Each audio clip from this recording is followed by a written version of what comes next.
Eu sou muito rigoroso com as minhas filhas. Eu não sou muito esse pai do copos de cristal. Aliás, a minha filha diz muitas vezes, a mais velha, porque é que eu sou tão rigoroso? Eu acredito que todos nós temos referências de paternidade, umas boas, outras não. Eu cresci também, filho de pais separados, mas o meu pai nunca foi ausente. Apesar que os meus pais eram separados quando eu tinha 7 anos. Mas não, para todos os efeitos, o meu pai não estava em casa todos os dias, não é? E então a minha mãe muitas vezes teve que ter esta energia masculina também associada a ela para poder pôr algumas barreiras, algumas regras. Os tempos são totalmente diferentes, de verdade, mas eu acho que há algumas coisas que precisam se manter. Por exemplo, eu não sou aquela pessoa que diga assim, espero que as minhas filhas não passem por tudo aquilo que eu passei. Algumas coisas, claro que não, mas há algumas coisas que eu quero que elas passem, porque a pessoa que eu me tornei foi justamente resultado dessas coisas pelas quais eu passei. Agora, elas têm que passar por todas, se calhar não, mas eu acredito que cada um de nós tem que definir o que é que são os valores que acredita que deve passar enquanto pai para os seus filhos e para prepará-los para uma realidade dura e severa, porque a verdade é que o mundo não é fofinho e as minhas filhas não vão necessariamente crescer num ambiente em que vai sempre correr tudo bem, porque não vai.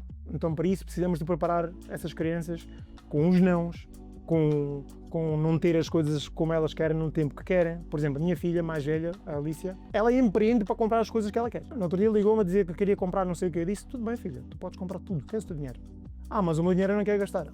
Mas o do pai queres. E isto tudo para dizer o quê? Que eu acredito que cada um de nós tem que definir o que é bom para si. Agora sim, nós estamos a viver uma realidade em que muita gente da nossa geração já está naquela narrativa de não quero que os meus filhos passem por nada por aquilo que eu passei. Mas que ao mesmo tempo, aquilo que passou é que o tornou na pessoa que é e agora não quero que os filhos passem por isso. Eu, para mim, sou muito reto com as minhas filhas e ao mesmo tempo dou amor que também não tivemos. Também deixar muito claro que na altura que eu cresci, o meu pai nunca me abraçou para dizer que me amava, né? Ou a minha mãe. Mas eles amam na forma deles, porque eles também nunca tiveram isso. Então, eu hoje faço muito isso, digo muito às minhas filhas, mas para além de dizer, também sou muito rigoroso quando tenho que ser. Tinha uma interseção muito grande aqui de 3 coisas, aliás, na realidade até 4, porque eu sou guineense, a Lúcia é da origem cabo-verdiana, não é? Portanto, a Lúcia é cabo-verdiana, eu guineense, crescemos em Portugal, as minhas filhas são todas britânicas, porque nasceram todas na Inglaterra e vão para a escola lá. É uma pergunta que nunca pensei sobre isso. Eu diria que, em casa, eu nasci na Guiné e vim muito cedo para Portugal. Então, naturalmente, o acesso à cultura forte guineense foi-se perdendo, não é? Pelas razões óbvias. Porque eu vim para cá sozinho, os meus pais não estavam cá, mas sempre esteve presente em mim. Agora, como é que nós fazemos isto hoje? É transmitir isso através das nossas próprias convivências em casa. Portanto, a cultura em casa acaba por aparecer na comida, na língua, nas histórias, e quando nós estamos com a minha mãe ou com os pais da Lúcia. Então, nós acabamos por transmitir a nossa cultura dessa maneira. Mas para as crianças que nascem e crescem naquele contexto, muitas coisas fazem confusão, porque depois tens 2 mundos, elas vivem 2 mundos. O mundo de casa, onde nós somos africanos, com a cultura portuguesa muito enraizada, porque depois acabamos por comunicar em português, muitas das vezes, ou a maioria das vezes, mas depois vão para a escola, onde elas são a minoria e vêm mais brancos e questionam-se por várias narrativas, não é? Porque é que o meu cabelo é assim, ou porque é que o meu cabelo é assado. E o trabalho que nós fazemos em casa, e a Lúcia faz esse trabalho muito, muito bem, é trazer esta africanidade à identidade das nossas filhas para nunca se perderem nesse sentido. Sim, senhor, o mundo existe, há pessoas diferentes, mas a nossa origem é esta e nós somos isto. E é aquilo que também nós queremos levar e trazer para que elas cresçam com uma identidade que eu, por exemplo, lembro-me perfeitamente de estar aqui em Portugal, anos 90, sozinho, numa escola militar muito elitista, de maioritariamente branco. Muitas vezes, por aquilo que eu passei lá, houve momentos da minha vida que eu disse, fogo, porquê que eu não sou branco? Se calhar não tinha que passar por tantas dessas coisas que eu passo aqui. Eu não creio que as minhas filhas vão ter isso, porque elas vivem num contexto totalmente diferente e elas são orgulhosamente africanas e britânicas, nesse caso, ao mesmo tempo. Nós temos uma coisa muito importante que acontece em casa, que é a doutrina africana, no sentido de, por exemplo, as minhas filhas leem muito, nós sempre lemos para as nossas filhas, que é o que deu depois, na realidade, a asa ao projeto da Lúcia, da leitura, mas 99% de todos os livros que nós temos em casa, de infantis, são de negros. Eu nem me estou a recordar de nenhum livro assim que seja de brancos, genuinamente falando. Mas porque na Inglaterra existe essa facilidade. Eu consigo ir à Amazon e comprar livros só com crianças negras. Então, isso é uma das formas. Porquê? Porque o outro lado ela já vem na escola. A gente não precisa de reforçar isso. Ligas a televisão, vais ver isso. Vão para a escola, vão ver isso. Mas é através de conversas para nós e é de uma forma educativa. Tentar perceber que nós somos isto e nós somos isto e nós somos grandes por sermos isto que somos e não necessariamente termos de ser. Mas tem aqui um fator que é o fator ambiente. Quando nós educamos uma criança negra na Europa, é um contexto complexo, porque há sempre dois mundos. Há o mundo da casa e há o mundo da rua, que naturalmente nós não podemos controlar, nós não vamos estar 24 horas com as nossas crianças. Então, claramente que vai haver, e como eu já estava a dizer há pouco, é que o ambiente molda comportamento. Então, por isso é que, se eu tiver uma criança que está muito tempo, e está muito tempo na escola, rodeada das amigas, se não houver uma base que seja muito sólida e de orgulho, ela rapidamente se perde.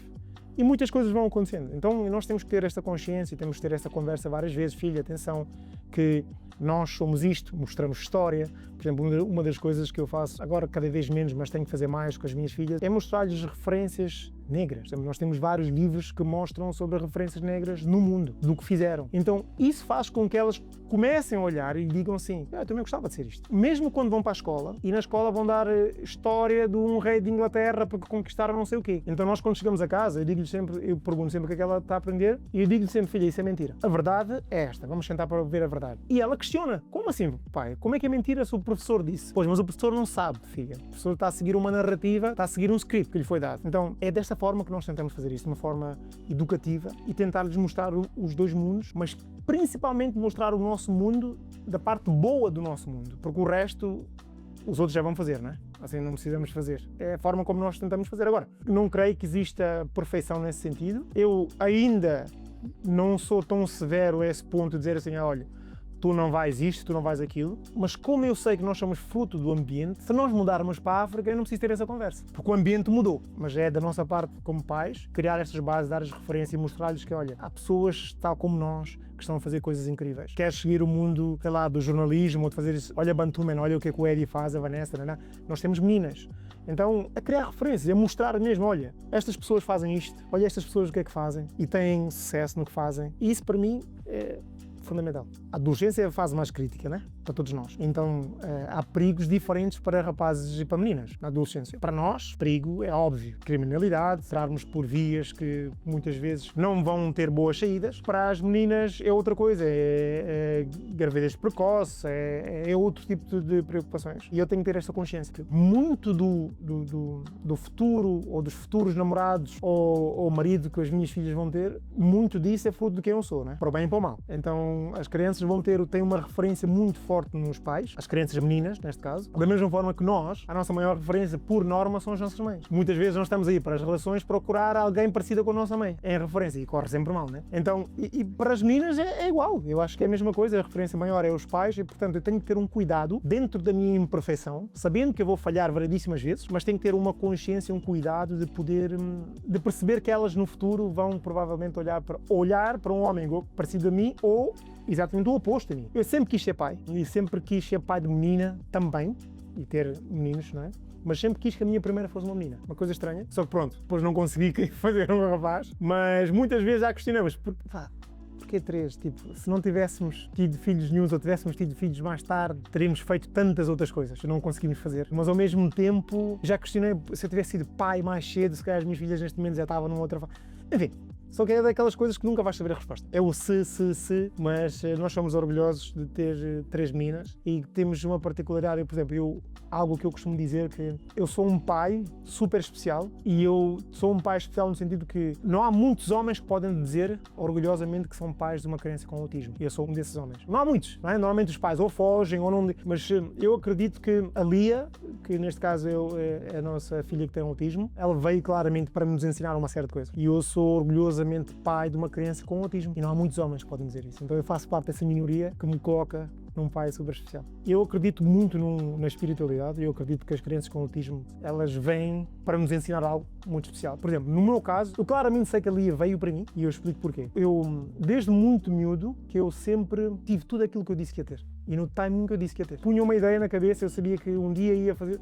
Das coisas mais básicas, e aconteceram sempre no timing que eu sempre quis. E as coisas sempre foram um bocadinho controladas nesse sentido. E eu acredito que a Lia veio para me mostrar que não, eu não tenho tudo sob controle. As coisas não vão acontecer sempre no timing que eu quero e como eu quero. E tu tens que aprender que o controlo não é uma coisa fixe. Então, e esse é o significado. E claro, eu também, por acreditar numa espiritualidade muito grande, eu acredito que o autismo, no seu core, o autismo é amor. Crianças com autismo trazem o sentido de amor e de união de uma família que podia ser dispersa. Então aí tens uma missão grande de fazermos em conjunto de uma forma, e isso aproxima, principalmente nos momentos mais difíceis, que nós passamos muito no início, né? Aquela fase, e a Lúcia, particularmente as mulheres, sentem isso muito mais até do que nós, porque por causa da gestação, aquelas coisas todas, e colocam muita culpa. A Lúcia durante muito tempo achava que ela era culpada, e eu tive que dizer assim, mas espera aí, conhece alguém, vamos ver na tua lista telefónica, alguém que tu conheças, que deveria então ser a pessoa que vai ter uma criança com autismo, não tu. Quem? Quem seria então? Porque aí é ressignificar a coisa e perceber que coisas acontecem porque têm que acontecer e os filhos escolhem os pais. Essa é a realidade na espiritualidade também. Então eu acredito que a Lia escolheu-nos para nos ajudar a tornarmos pessoas melhores. Bom, antes de mais nada, acho que é importante esclarecer, a espiritualidade não tem nada a ver com a religião. Aliás, eu sou uma pessoa espírita, mas não sou religioso. Não sigo particularmente nenhuma religião. E é engraçado, porque eu sou fruto de duas religiões. Minha mãe, cristã, católica, daquelas que fez tudo da igreja, a família toda católica, porque a família da minha mãe é uma família de misturas, de pai português com mãe guineense, cabo-verdiana, muito católico, e meu pai é muçulmano. Portanto, imagina, e a Guiné é daqueles poucos países do mundo em que o muçulmano e o cristão, os católicos, casam-se, não sei, e acontece de uma forma muito natural. Então, eu sou fruto disso, número 1. Número 2, nunca fomos doutrinados, nem pela minha mãe, nem pelo meu pai. Ou seja, nós nunca fomos batizados, mas houve sempre essa narrativa, essa abertura de nós escolhermos aquilo que nós queremos ser. E por causa disso, e nós somos 8 no total, entre os meus irmãos, eu tenho irmãos que são católicos e irmãos que são muçulmanos. E depois existe eu, que eu não sei uma coisa nem outra. Então eu não sou religioso. A espiritualidade vem para mim com o desenvolvimento pessoal, por incrível que pareça. Quando eu comecei a debruçar-me um bocadinho mais sobre mim, sobre o desenvolvimento pessoal, como é que funciona, eu comecei a perceber uma série de conceitos. E comecei a perceber que a espiritualidade veio, provavelmente as pessoas que nos estão a ouvir conhecem um livro que se chama O Segredo. O Segredo falava muito desta questão da lei da atração. E tu começas a perceber que a lei da atração não é uma coisa religiosa, não é? Aquilo que o universo, por exemplo, eu acredito que não há acasos, eu acredito que as coisas acontecem porque no universo tudo é dinâmico, tudo é energético, tudo está a mudar a todo momento. Então, os nossos encontros, aquilo que nós somos, o sítio onde nós estamos hoje, eu acredito que são tudo coisas que vêm da espiritualidade, no sentido de que há uma conexão. Quando nós não sabemos explicar, porque os pontos só se conectam quando nós olhamos para trás. Daqui a uns anos olhamos para trás e dizemos, agora eu percebo porque é que naquele dia estávamos ali a fazer isto. Agora eu percebo porque é que eu tive que passar por tantas dificuldades para eu chegar aqui. Então tu começas a perceber que há conexões. Então a espiritualidade começa a vir para mim através disso, em primeiro lugar, e depois começo a ir perceber um bocadinho mais sobre como é que os nossos ancestrais viviam. Qual é que era a narrativa? Porque a religião veio depois, não é? Para nós. Então o que é que funcionava para nós? Como é que nós olhávamos para as coisas? Como é que nós descobríamos que, sei lá, que ia chover ou que não ia chover, ou o que é que nós acreditamos? Porque eu acredito que na espiritualidade é isso. Nós temos que acreditar que existe um ser superior e não necessariamente que esse ser superior está associado a uma religião ou outra ou que tem cor. Eu muito rapidamente comecei a perceber que Deus, na realidade, não é branco nem é homem. Eu acho que Deus é mulher. Na minha espiritualidade, lá está. Depois tens essa... E porquê é que Deus é mulher para mim? Por variedíssimas razões. Já tive, acho que, muitos insights que me podem mostrar que talvez Deus fosse uma mulher e não um homem. Porque não é sobre essa questão do guerreiro, é sobre uma inteligência que é muito superior a nós homens, que normalmente as mulheres têm mais. E a intuição e essas coisas. Então, a espiritualidade para mim parece com desenvolvimento pessoal e depois eu fui explorando cada vez mais e que me levou a fazer coisas, por exemplo, quando eu fiz o meu jejum de 21 dias, em que fiquei 21 dias sem comer, foi muito da espiritualidade isso. E nada tem a ver com a religião. Mas, no entanto, todas as religiões praticam isso. Que é uma coisa ambígua, né?